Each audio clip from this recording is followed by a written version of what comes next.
In today's video, I'm going to teach you how to insert a table into Google Docs. Whether you're organizing data, building a schedule, or creating a quick comparison, tables make your document easier to read. I'll walk you through two simple methods plus an optional way to start from pre-designed layouts so you can pick whatever works best for you. First, let's create a brand new table directly in Google Docs. Open your document so your cursor is placed where you want the table to appear. At the very top of the page, click Insert. From that menu, move your mouse to Table. You'll see a grid appear. Hover over the grid to choose the number of rows and columns you want. As you move your cursor, you'll see a live preview showing something like 3 by 4.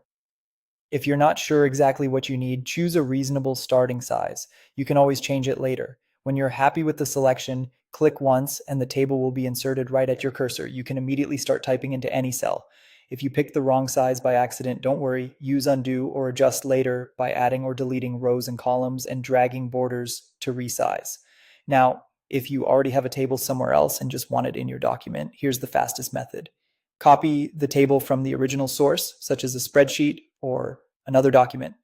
Then return to your Google Doc and paste it right where you want it using Ctrl+V on your keyboard or Command+V on a Mac. Google Docs will bring the table in and do its best to maintain the layout. If the formatting doesn't look perfect, you can clean it up once it's in the document, tweak column widths, adjust text alignment, or apply your preferred styles.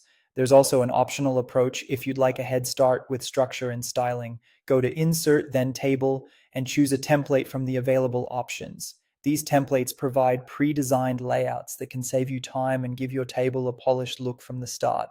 Pick the one that matches your use case and begin customizing. No matter which method you use, your table will appear in your document ready for editing and formatting.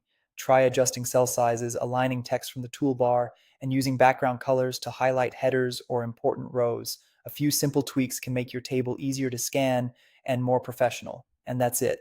If you found this tutorial helpful, don't forget to like this video and subscribe to my channel for more Google Docs tips and tutorials.